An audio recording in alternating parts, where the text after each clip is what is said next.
Good evening. On the second day of their Festival of Lights, Jewish people across the capital are meeting under increased police presence after a massacre in Australia.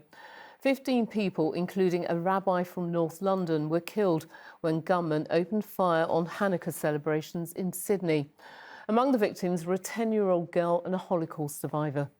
Here, the Mayor and the Metropolitan Police vowed to protect London's Jewish community, as many fear they are under attack because of their faith. Our political correspondent, Simon Harris, reports. I have 6 mini donuts with jam, please. Buying donuts is a Hanukkah tradition, and at this baker's at Temple Fortune in North London there were busy queues. But the happiness associated with Hanukkah has been tainted by events on the other side of the world. For this to happen generally, but especially on Hanukkah, which is such a joyous holiday, and seeing all these people in a party, families, young children, it's just horrible. Everybody I know, even non-Jews, are dreadfully upset by the whole thing. It's just beyond the pale. Do you feel secure in London? No, sadly no. As a born and bred Brit, it really hurts. The murderous attack on Jewish families celebrating Hanukkah on Bondi Beach left 15 people dead, among them Rabbi Eli Schlanger, who was born in London. Mendy Cora, the rabbi in Islington, was a childhood friend. They grew up in Stamford Hill, went to school and played football together. I knew him as someone that was unbelievably dedicated to the community. His style of being a rabbi was a style of helping each and every single person just thrive and grow from a place of care. Scotland Yard said police officers would be more visible in London's Jewish communities this week. British Jews have been clamouring for a long time for action on anti-Semitism. Here in London, it feels pretty bad walking around as a Jew quite often. You hear all sorts of incidents all of the time now, and what used to be once every couple of months now seems to be once every couple of days.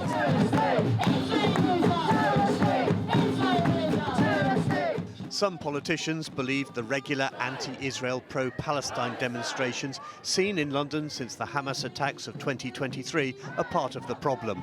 I think the fact that we have hate marches in London every weekend is not helpful.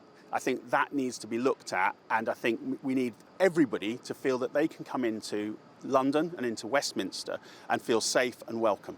The inner light buried. Tonight, crowds gathered to watch the lighting of an ice sculpture menorah at Victoria Park in Finchley. The organisers said Jewish families were determined to be there. And people were saying, Rabbi, we're coming. This year, even if we didn't come other years, we're coming this year. So the Jewish people are just resilient. And to reassure the spectators, police and security guards kept watch at the entrance to the park. Simon Harris, ITV News, Finchley. One of the killers of Stephen Lawrence has been refused parole because of his behaviour while in prison and the serious possibility he carried out other knife attacks. In 2012, David Norris was jailed for his part in the racist murder of 18-year-old Stephen in Elton. Our political correspondent Simon Harris is here with me now. And Simon, what did the parole board find? Well, Lucrezia, Norris is one of only 2 people convicted of Stephen's murder, although the gang which attacked him may have numbered around 6 people. Norris was found guilty when he was 35 in 2012, along with Gary Dobson. The 2 men were sentenced to life in prison. But earlier this year, he was allowed to address a parole board hearing where he read a statement saying he wanted to express genuine remorse. In 2019, he converted to Buddhism. But the parole board heard that he also committed multiple breaches of prison rules. He had 2 phones, he had a screwdriver, he'd even managed to get a tattoo, and he was smoking cannabis. While in prison, he abused Muslim prisoners and used racist language.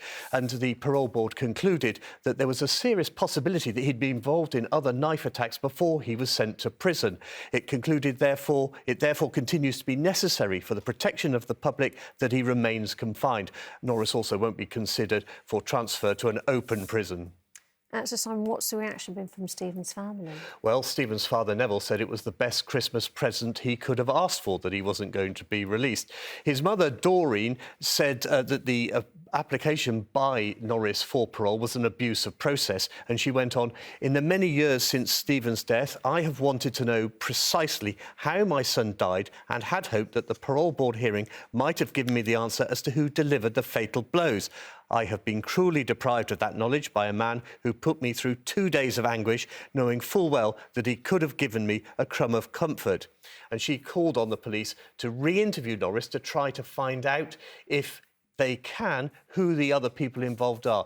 The family desperately want to hear the names from Norris himself or from Dobson, but Norris has always refused to say that he will tell anyone who else was involved for fear of his own life. But from what we gather from the parole board, what we've heard today, it seems that despite a lot of education in prison, some of which he's taken to, some courses he's passed, the man hasn't changed that much in some of his views. All right, Simon, thank you. Roman Abramovich has been warned that the clock is ticking to donate the proceeds of the sale of Chelsea Football Club to the victims of the war in Ukraine.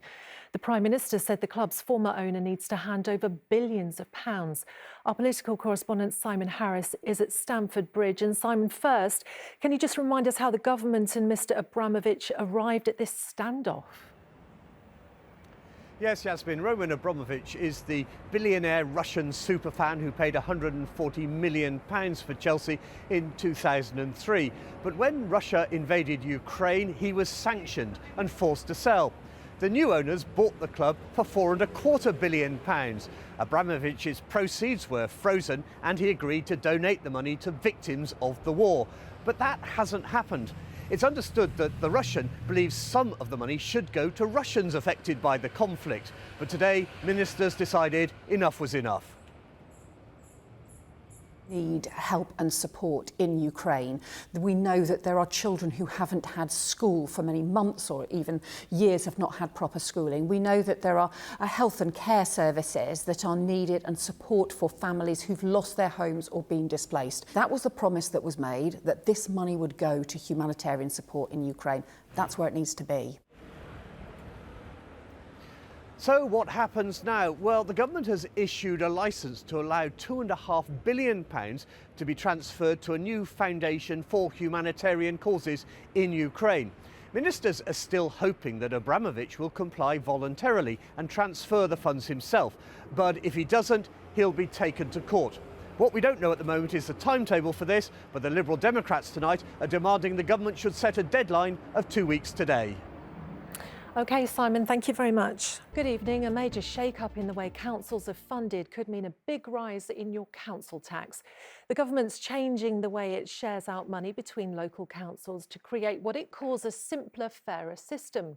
It means millions will be wiped from the budget of some town halls, which could also mean cuts to some services. Our political correspondent Simon Harris reports.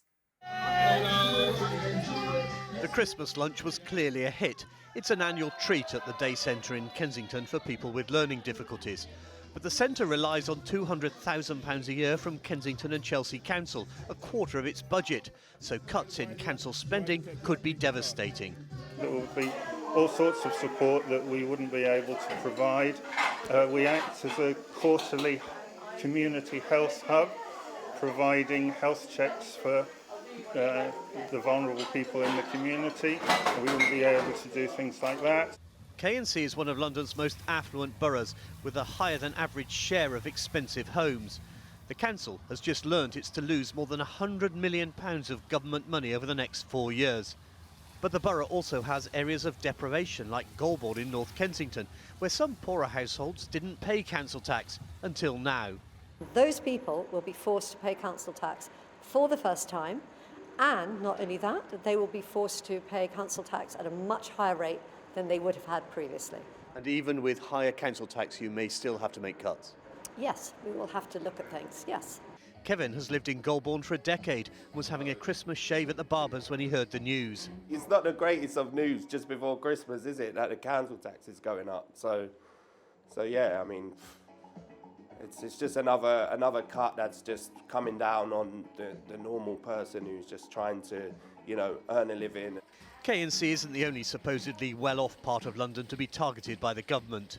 Kensington and Chelsea is one of 6 local authorities in London and the home counties which have been told they should increase council tax above the normal 5% cap to make up for the smaller government grants. The others are the City of London, Hammersmith and Fulham, Wandsworth, Windsor and Maidenhead and Westminster. Ministers said the cuts in funding to the 6 authorities would allow money to be distributed more evenly around the country. The government is committed to ensuring the funding system is fair for taxpayers across the country, and in some areas council tax levels are radically lower than others. Council tax bills for £10 million houses in some of the wealthiest parts of the country can be less than an ordinary working family pays in places like Blackpool or Darlington. Kensington and Chelsea is now looking at what services may be cut, saying nothing is off the table. The government has suggested a council tax increase of almost 20%. So, Simon, when will these changes start affecting people's bills then? Well, it's usually this time of year, just before Christmas, when councils find out how much money they're getting from the government. Once they know that figure, they can start calculating their budgets with the aim of bringing in the new council tax bills from April. Now, interestingly, 3 of those councils singled out in London by the Labour government today are run by Labour, and the new higher council tax bills will land on the doorsteps just weeks before Londoners go to the polls in the local council elections. So I'm sure there are going to be some anxious Labour councillors wondering just what impact this is going to have on voters. Indeed. OK, Simon, thank you.